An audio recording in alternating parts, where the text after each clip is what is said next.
యోహాను యేసు తన యొద్దకు రాగా చూచి, ఇదిగో లోక పాపమును మోసుకొని పోవు దేవుని గొర్రెపిల్ల. అలాగే 36వ వచనం, అతడు నడుచుచున్న యేసు వైపు చూచి, ఇదిగో దేవుని గొర్రెపిల్ల అని చెప్పెను. మరి ఒకసారి చదువుదాం. మరునాడు యోహాను యేసు తన యొద్దకు రాగా చూచి, ఇదిగో లోక పాపమును మోసుకొని పోవు దేవుని గొర్రెపిల్ల. అతడు నడుచుచున్న యేసు వైపు చూచి, ఇదిగో దేవుని గొర్రెపిల్ల అని చెప్పాను. ఉదయకాల సమయంలో ఆరాధించడానికి చేరవచ్చి ఉండగా మన ప్రభువైన యేసుక్రీస్తు వారు ఆయన ఏమై ఉన్నాడో ఆయనను గురించి బైబిల్ గ్రంథంలో ఆయన ఎలా వర్ణించబడ్డాడో పలు విధాలుగా మనము బైబిల్ గ్రంథంలో చూడవచ్చు. అయితే ఉదయకాల సమయంలో యోహాను సువార్త మనం చదువుకున్న లేఖన భాగంలో మన ప్రభువైన యేసుక్రీస్తు వారు ఆయన దేవుని గొర్రెపిల్లగా కనబడుచు ఉన్నాడు. మన ప్రభువైన యేసుక్రీస్తు వారు ఆయన దేవుని గొర్రెపిల్లగా ఉన్నట్లు మనం చూడవచ్చు. అయితే ఆయన ఈ సృష్టి నిర్మింపక మునిపే, ఆయన సృష్టి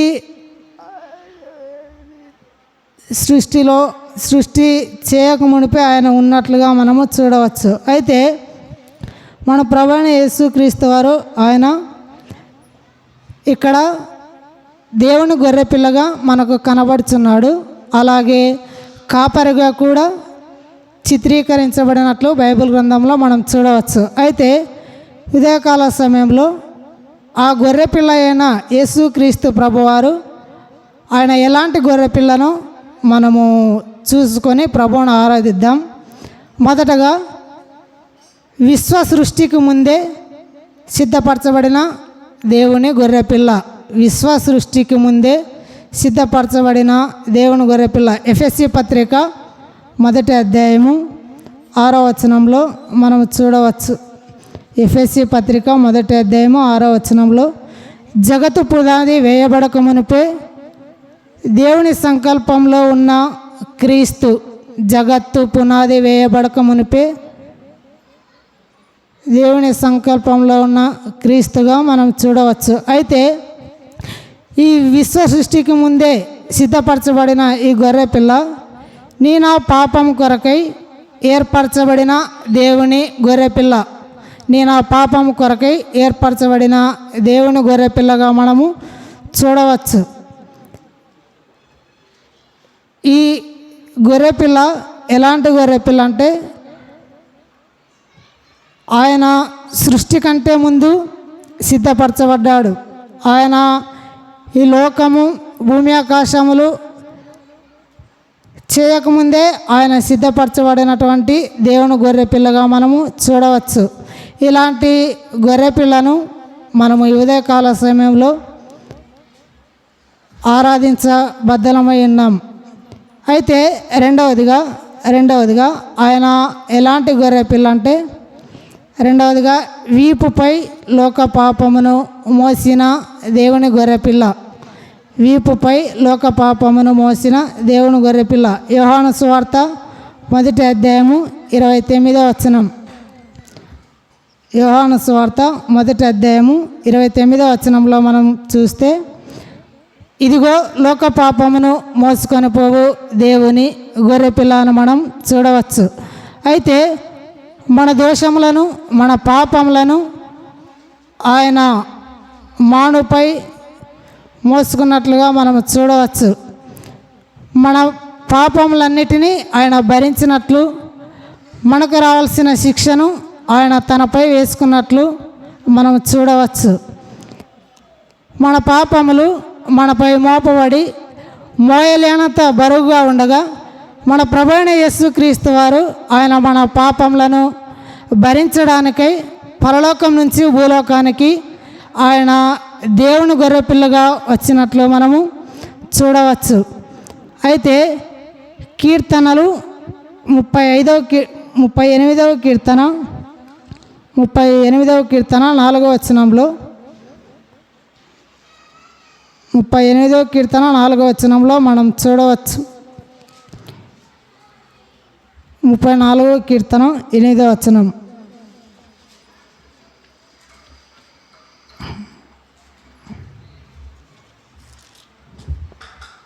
ఎనిమిదవ వచనం.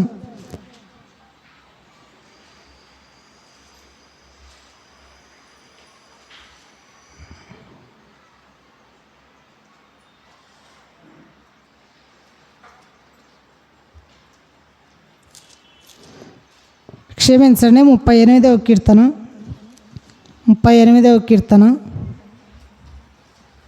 38వ కీర్తన 4వ చరణం. నా దోషములు నా తల మీదుగా పొర్లి పారుచున్నవి, నేను మోయలేని బరువలే అవి నా మీద మోపబడి ఉన్నవి.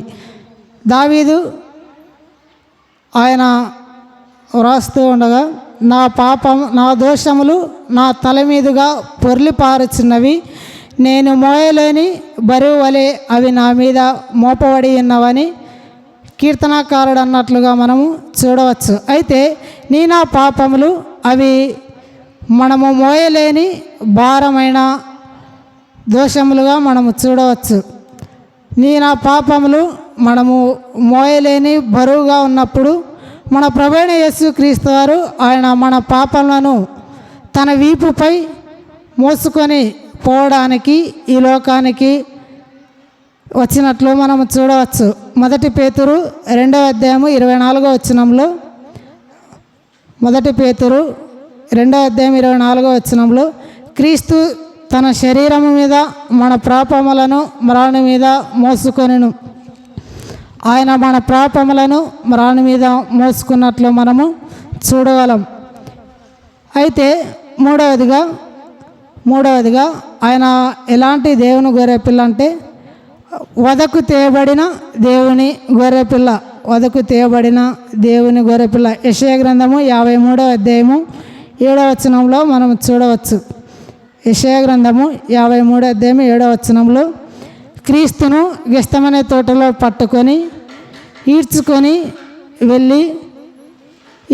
వెళ్ళి ఆయనను చాలా హింసలకు గురి చేసినట్లు మనం చూడవచ్చు. ఆయన మరొకరికై వధింపబడిన గొర్రెపిల్లగా మన ప్రభువైన యేసుక్రీస్తు వారిని చూడవచ్చు. నా పాపం కొరకై ఆయన ఆ కలవరి శిలువలో మనకు బదులుగా ఆయన ఒక బలి పశువుగా కలవరిలో వధింపబడినట్లుగా మనము మన ప్రభువైన యేసుక్రీస్తు వారిని చూడవచ్చు. అయితే లూకా సువార్త 22వ అధ్యాయము 54వ వచనంలో ఆయన పిలాతు ఎదుట నిలిచినప్పుడు, ఆయన పిలాతు ఎదుట నిలబడి ఉన్నప్పుడు గొర్రె పిల్లవలే సిద్ధముగా ఉన్నట్లు మనము చూడవచ్చు. ఆయన మౌనముగా ఉన్నట్లు చూడవచ్చు. అయితే మన ప్రభువైన యేసుక్రీస్తు వారు ఆయన ఎలాంటి వాడంటే వధకు తేబడు దేవుని గొర్రెపిల్ల. 4వదిగా ఆయన ఎలాంటి గొర్రెపిల్ల అంటే వధింపబడిన దేవుని గొర్రెపిల్లగా మనము చూడవచ్చు. వధింపబడిన దేవుని గొర్రెపిల్ల. ప్రకటన గ్రంథము 5వ అధ్యాయము 5:10లో క్రీస్తును యూదులు అరచేతులతో కొట్టిరి, పిలాతు సైనికులు ఎదుట కొరడాలతో కొట్టినప్పుడు ఆయన మౌనముగా ఉన్నట్లు మనము చూడవచ్చు. యోహాను సువార్త 19వ అధ్యాయంలో మనం చూడవచ్చు. ఆయన ఆయన తలపై ముళ్ళ కిరీటం పెట్టి రెళ్ళతో కొట్టినా కూడా ఆయన మౌనము వహించినట్లు మనం చూడగలం. మన ప్రభువైన యేసుక్రీస్తు వారు ఆయన మౌనాన్ని వహించాడు. నా పాపం కొరకై ఆయన మౌనమును వహించి పిలాతుకు అప్పగించుకున్నట్లు మనం చూడవచ్చు. అయితే ఉదయకాల సమయంలో ఈ వధింపబడిన గొర్రె పిల్లను మనము మన హృదయపూర్వకంగా ఆరాధించబద్ధులమై ఉన్నామని మనం జ్ఞాపకం చేసుకునవచ్చు. అయితే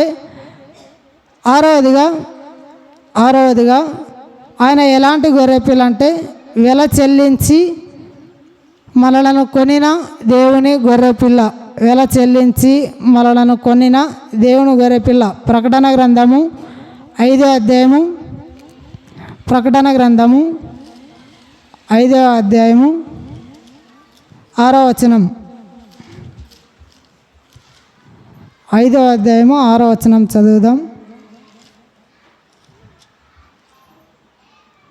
మరియు సింహాసనమునకును ఆ 4 జీవులకును పెద్దలకును మధ్యను వధింపబడినట్లుండే గొర్రెపిల్ల నిలిచిండుట చూచితిని. ఆ గొర్రెపిల్లకు 7 కొమ్ములను 7 కన్నులను నుండెను. ఆ కన్నులు భూమి అంతటికి పంపబడిన దేవుని 7 ఆత్మలు. ఆయన వచ్చి సింహాసనమున ఆసీనుడై యుండు వాని కుడి చేతిలో నుండి ఆ గ్రంథమును తీసుకొనెను. ప్రకటన గ్రంథము 5వ అధ్యాయం 6వ వచనంలో మనం చూడవచ్చు. ఆయన వధింపబడిన గొర్రెపిల్ల ఎలాగైతే పిలాతు ఎదుట నిలబడి ఉన్నాడో మనము అక్కడ చూడవచ్చు. అదే ప్రకటన గ్రంథము 5వ అధ్యాయము 10వ వచనంలో, నీవు ఆ గ్రంథమును తీసుకొని దాని వృద్ధాలను విప్పుటకు యోగ్యుడవు, నీవు వధింపబడిన వాడవై నీ రక్తమిచ్చి ప్రతి వంశములోను ఆయా భాషలో మాట్లాడు వారిలోని ప్రతి ప్రజలోను ప్రతి జనములోని దేవుని కొరకు మనుషులను కొని మా దేవునికి వారిని ఒక రాజ్యముగాను యాజకులనుగాను చేసితివి. అయితే నీవు వధింపబడిన వాడవై నీ రక్తమిచ్చి ఆయన రక్తమిచ్చి మనలను ఆయన కొన్నట్లుగా మనము చూడవచ్చు. ఆయన తన రక్తాన్నిచ్చి తన రక్తంతో మనలను కడిగి ఆయన తన వెలనంతటిని చెల్లించి మనలను కొన్నట్లుగా మన ప్రభువైన యేసుక్రీస్తు వారిని మనము చూడవచ్చు. ఆయన రక్తమిచ్చి కొని దేవునికి, తర్వాత ఆయన మనలను ఒక రాజ్యముగాను యాజకులనుగాను చేసినట్లుగా మనము చూడవచ్చు. అయితే అదే ప్రకటన గ్రంథము 1వ అధ్యాయము 1వ వచనంలో, ఆ గొర్రెపిల్ల ఆ 7 ముద్రలతో మొదటి దానిని విప్పినప్పుడు నేను చూడగా ఆ 4 జీవులలో ఒకటి రమ్మని ఉరుము వంటి స్వరముతో చెప్పుట వింటిని. మరియు నేను చూడగా ఇదిగో ఒక తెల్లని గుర్రము కనబడెను. దాని మీద ఒకడు విల్లు పట్టుకొని కూర్చుండెను. అతనికి ఒక కిరీటం ఇయ్యబడెను. అతడు జయించుటకు బయలు వెళ్ళెను. మన ప్రభువైన యేసుక్రీస్తు వారు ఆయన మరణమును జయించినట్లుగా మనము చూడవచ్చు. ఆయన తన రక్తాన్ని కల్వరి శిలువలో కార్చి తన రక్తము చేత మన పాపములను కడిగి మనలను పరిశుద్ధపరిచి తన వెలనంతటిని ఆయన మన కొరకై చెల్లించి మనలను ఆయన ఆ మరణమును జయించినట్లు మన ప్రభువైన యేసుక్రీస్తు వారిని మనము చూడగలం. అయితే ఆయన మనలను ఎఫెసీ పత్రిక 2వ అధ్యాయము 1వ వచనంలో మనం చూడవచ్చు. మన అపరాధముల చేతను పాపముల చేతను చచ్చిన మనలను ఆయన బ్రతికించినట్లు మనము చూడవచ్చు. మనము అపరాధముల చేత పాపముల చేత చచ్చిన వారము అయినప్పటికీ ఆయన తన రక్తం ఇచ్చి తన వెలను చెల్లించి మనలను కొని ఆయన మనలను ఒక రాజ్యముగాను యాజకులనుగాను చేసినట్లుగా మనము చూడవచ్చు. అయితే చివరిగా ఆయన ఎలాంటి గొర్రెపిల్ల అంటే ఆయన విశ్వాసుల చేత ఆరాధింపబడుచున్న దేవుని గొర్రెపిల్ల. విశ్వాసుల చేత ఆరాధింపబడుచున్న దేవుని గొర్రెపిల్ల. అదే ప్రకటన గ్రంథము 5వ అధ్యాయము 13వ వచనం, సింహాసనాసీనుడైన దేవునికి గొర్రెపిల్లకును స్తోత్రమని చెప్పి ఆరాధించుట మన బాధ్యత, మన యోగ్యత, మన ధన్యత. మన ప్రభువైన యేసుక్రీస్తు వారు ఆయన సింహాసనాసీనుడైన దేవుని గొర్రెపిల్ల కనుక మన ప్రభువైన యేసుక్రీస్తు వారిని మనము ఉదయకాల సమయంలో ఆ గొర్రెపిల్ల అయిన ఆ సింహాసనాసీనుడైన ఆ దేవుని గొర్రె పిల్లను మనము ఉదయకాల సమయంలో మన మనసారా మనము ఆయనను ఆరాధించబద్ధులమై ఉన్నాం. ఆ సింహాసనాసీనుడైన దేవుని గొర్రె పిల్లను మనము ఆరాధించుట అది మన ధన్యత, మన యోగ్యత అని మనము భావించి ఉదయకాల సమయమున ఆయనకు మన జీవాఫలములను మన హృదయార్పణలు అర్పించి ఆ గొర్రెపిల్ల అయిన యేసుక్రీస్తు ప్రభువారిని మనము మనసారా ఆరాధించటానికి పరిశుద్ధాత్మ దేవుడు మనకు సహాయం చేయనుగాక.